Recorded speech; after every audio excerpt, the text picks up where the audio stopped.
¿no? Y eso, pregúntale a cualquier padre de familia, eso es muy poco, no alcanza, no alcanza, ¿no? Y todavía viven con condiciones paupérrimas, ¿no? De unos baños totalmente asquerosos, ¿no? De que no hay protección solar, ¿no? ¿Por qué? Porque a los capitalistas finalmente no les interesa, pues. A los capitalistas, ¿qué les interesa? Bueno, que ellos produzcan nada más, ¿no? Y que ellos obtengan sus ganancias, ¿no? Pero no les importa su salud, etcétera, etcétera, ¿no? Por eso es que ellos han salido a ponerse en paro. Es la clase trabajadora la que está saliendo a hacer paro, ¿no? Y ahorita hay una manifestación también al respecto, ¿no? Entonces, los capitalistas, ¿qué van a decir al respecto, no? Los capitalistas, obviamente, ¿qué le van a decir a estos trabajadores? Oye, tú ya ganas mucho, ¿no? Como lo he visto por ahí en algunos comentarios de Facebook, lo he visto, tú ya ganas mucho, ya ganas mucho, ya, ¿por qué quieren más? Como si fuera suficiente. ¿Y eso por qué se da? Se da porque, como dice Marx, hay una lucha entre los intereses de una clase con los intereses de otra clase social. En este caso tenemos a la clase trabajadora, a la clase obrera, proletaria, y por otro lado tenemos a la clase capitalista, la clase burguesa. ¿Listo? Ahora bien, según Marx, ya pasando a su filosofía de la historia, para terminar, esta filosofía de la historia es muy similar a la de Hegel, solamente que el caso de Marx es una filosofía materialista, ¿no? Marx dice que toda la historia que tú conoces, en el fondo, es la historia de la lucha de clases, ¿no? Todos ustedes saben muy bien, todos ustedes saben muy bien que hoy en día existen clases sociales. Creo que para todos esto es obvio. Existen clases sociales. Pero a lo largo de la historia han existido otras clases sociales, ¿no? Han existido diversos modos de producción donde han habido clases sociales. Por ejemplo, primero existió el esclavismo. Y en el esclavismo hay una relación, como ustedes saben, entre amo y esclavo. Entre amo y esclavo. Luego hubo una transformación de esa sociedad y se pasó al feudalismo, donde la relación predominante económica era entre el señor feudal y los siervos. Pero esto se fue transformando y finalmente, y finalmente eh, surge el capitalismo, ¿no? Surge el capitalismo.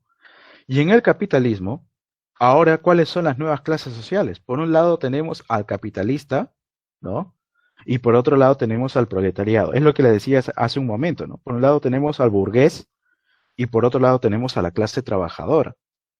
Ahora bien, si hemos pasado por estas diversas pirámides, yo les pregunto, para pasar del esclavismo al feudalismo, ¿qué tuvo que darse?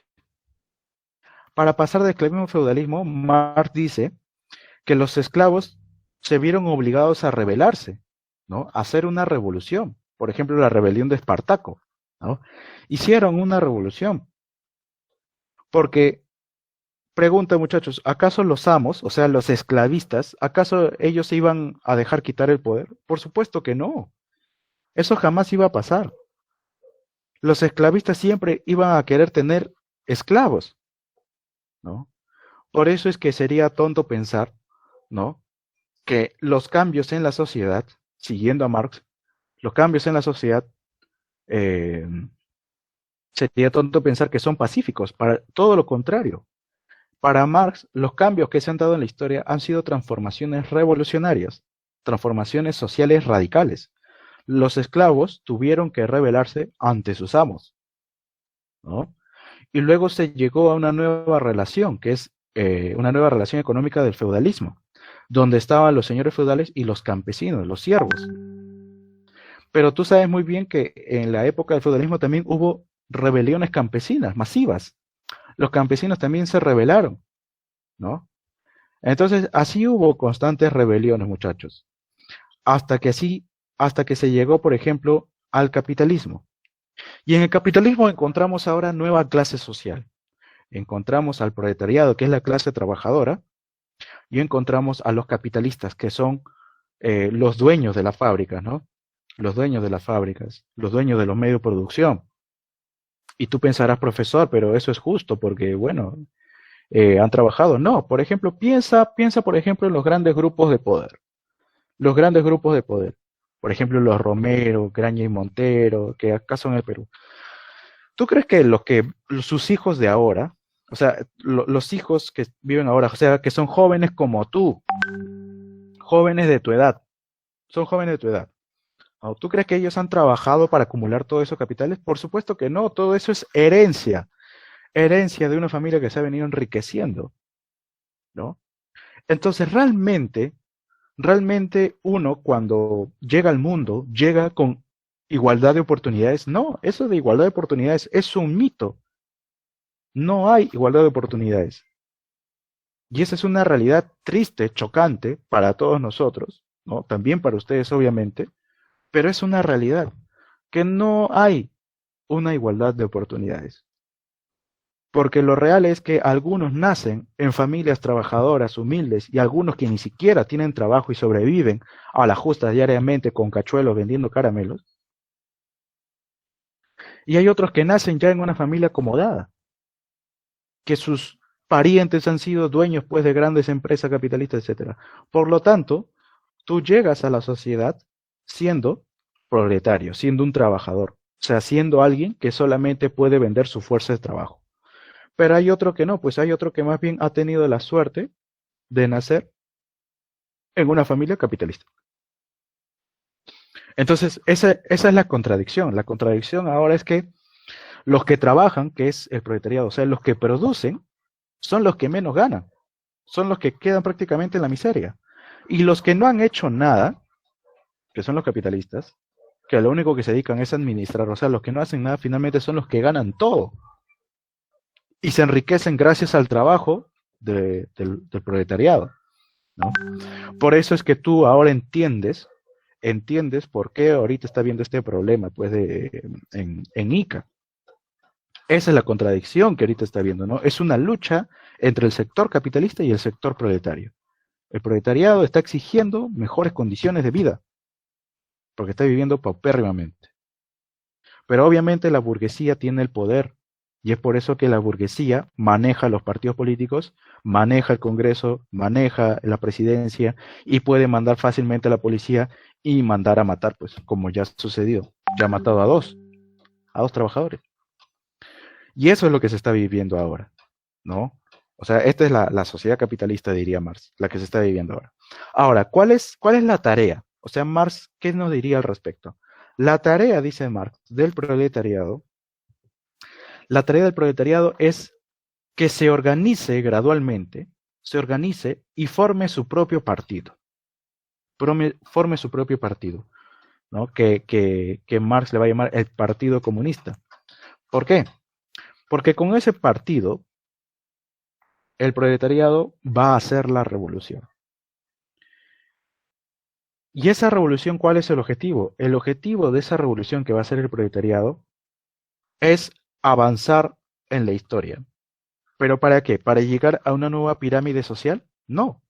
El objetivo de la revolución del proletariado, según Marx, es para que de una vez desaparezcan todas las clases sociales. Para que desaparezcan todas las clases sociales. Donde todos trabajen y donde quien no trabaja no come, ¿no? Así de sencillo. Todos van a tener que trabajar. Todos tienen que producir. Pero en esa sociedad no quiere decir que trabajar vas a estar explotado, sino que los impuestos que tú pagas con tu trabajo van a ser realmente beneficiados los mismos trabajadores. Pero ¿qué es lo que sucede más bien en el capitalismo? En el capitalismo tú trabajas y los impuestos que te extraen del trabajo, ¿no? Eso no va finalmente a tu beneficio, ¿no? ¿Cómo están nuestros parques? ¿Cómo están, por ejemplo, nuestras vecindades? Abandonado, desiertos, ¿no? ¿O acaso está todo de repente verdecito, ¿no? Le han puesto todo pistas y veredas a nosotros, ¿no? Todo está ordenado, no hay delincuencia, no. ¿no? Hay una buena educación pública, por ejemplo. La mayoría de nosotros ha pasado por ejemplo, por colegios estatales. ¿Hay una buena educación pública? Por supuesto que no la hay, si no nadie estaría aquí pasando en la academia. No la hay, ¿no? Las universidades estatales, la Universidad San Marcos, la Universidad Villarreal, son universidades que están descuidadas y que si ganan sus primeros puestos, ganan su primer puesto con un esfuerzo sobrehumano, ¿no? Pero en realidad están completamente abandonadas esas universidades, ¿no? Entonces, el impuesto que te extraen de tu trabajo en el capitalismo, ¿realmente te beneficia a los trabajadores mismos? No los beneficia. Pero eso ya no va a suceder en el comunismo, dice Marx.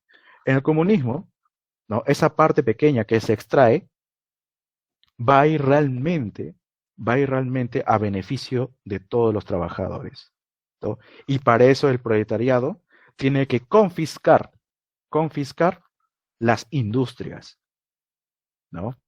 Es decir, las industrias, los medios de producción en la nueva sociedad que va a ser el comunismo, ya no va a ser propiedad individual, ya no va a ser propiedad de los capitalistas. Las industrias ya no tienen nombre propio, sino que las industrias son del pueblo. Las industrias son de los trabajadores mismos.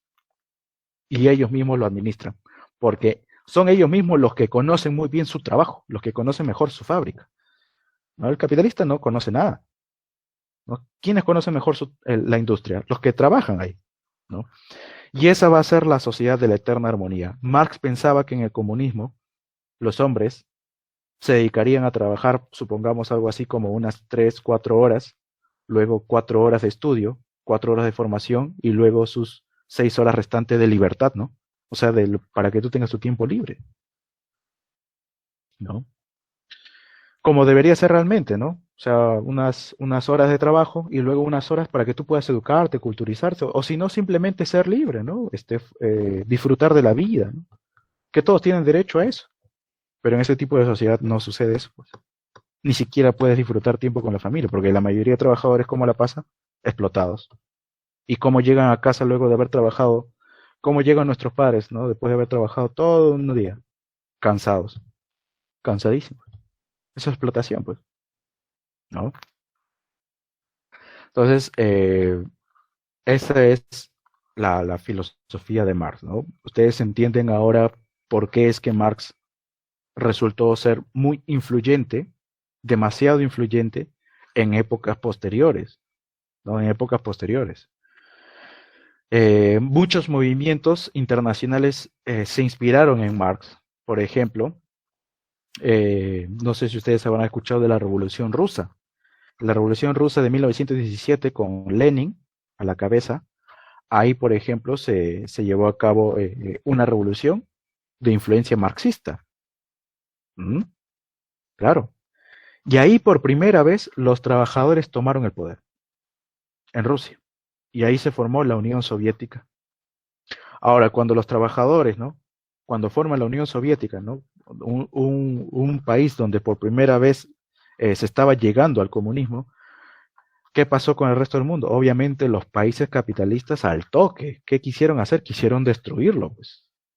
Quisieron intervenirlo. ¿Listo?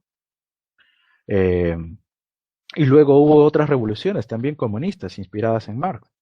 Eso pasó, por ejemplo, en China también, con Mao Zedong, ¿no? Y luego también en Cuba, ¿no?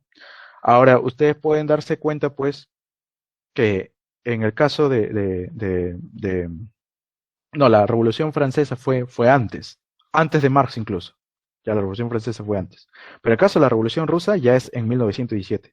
Marx él nació en 1818 y falleció en 1883, ¿no? Y su amigo Engels falleció en el 1892. Entonces, Marx ya no pudo ver lo que pasó en la Revolución Rusa, pero a fin y al cabo la revolución sí estuvo muy inspirada en Marx, muy inspirada en el marxismo, ¿no? Entonces, la Unión Soviética, que se formó en Rusia, fue el primer estado socialista comunista, ¿ya? Fue el primer estado socialista. Fue el primer estado donde se logró la conquista de los trabajadores. Ahora, ustedes pensarán, bueno, profesor, ¿y qué de beneficioso trajo eso? Bueno, les diré, Rusia salió en pocos años del atraso económico. En pocos años, con la revolución rusa de los trabajadores, se volvieron potencia mundial.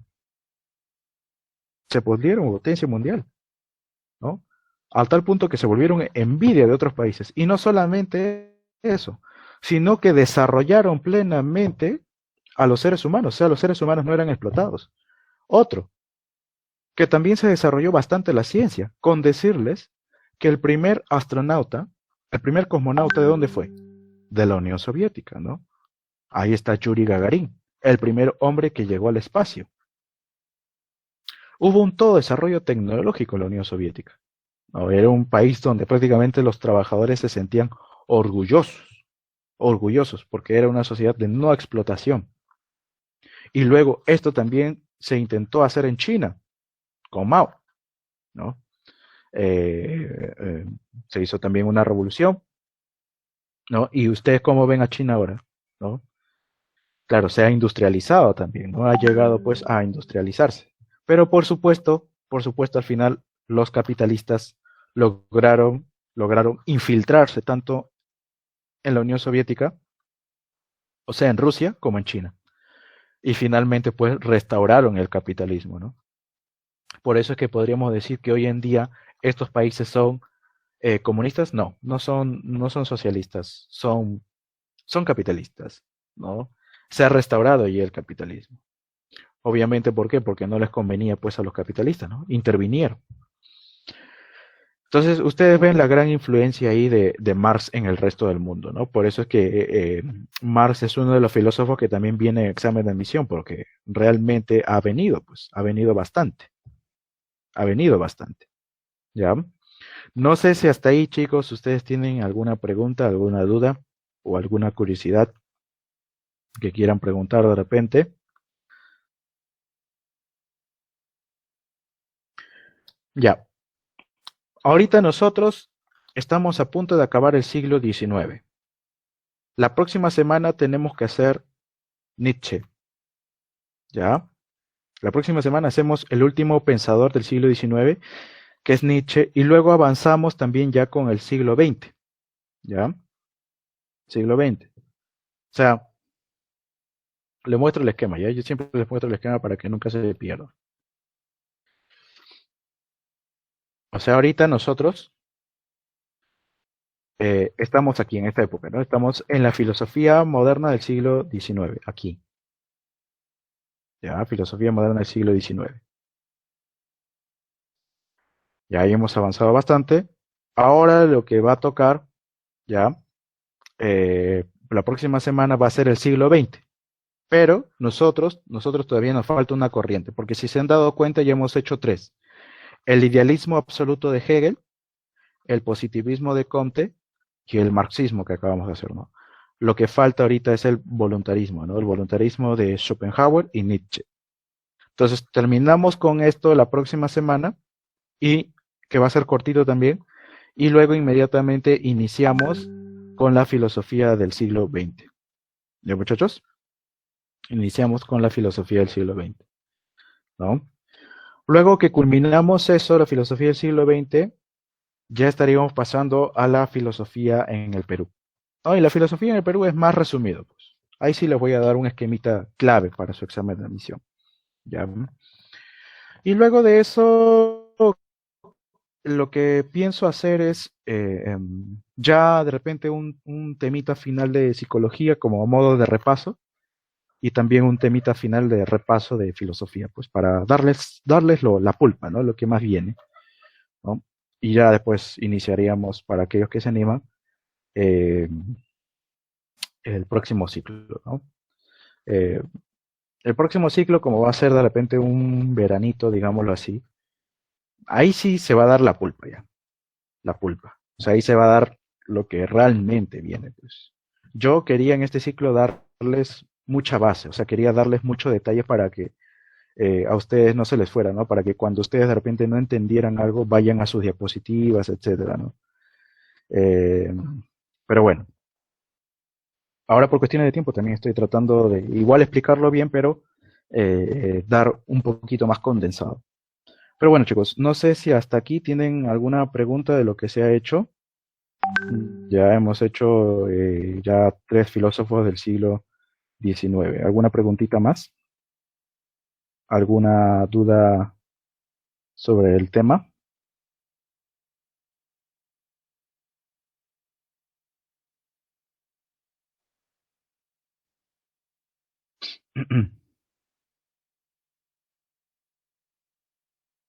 ¿Ninguna?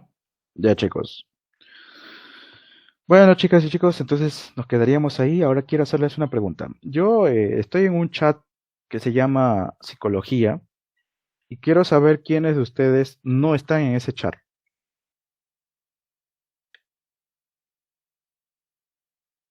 ¿Quiénes no están en ese chat? Ya. Eh,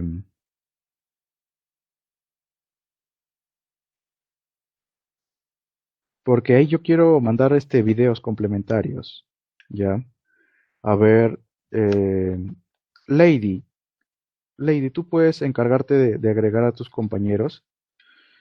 Miren, cualquier cosa con Lady, ¿ya? Para que su compañero les pueda agregar, ¿ya? Porque ahí yo voy a mandar con más facilidad. Ya no voy a mandar mucho diapositivas. ¿Saben por qué? Porque diapositivas es más difícil de mandar. Lo que voy a mandar es una especie de screenshot. Me parece que es más fácil, más rápido, y creo que para ustedes también les facilita para el momento de que revisan de repente por su celular rápido lo pueden pasar a su cuaderno, lo pueden almacenar, ¿no? Pero también les voy a mandar ahí las diapositivas.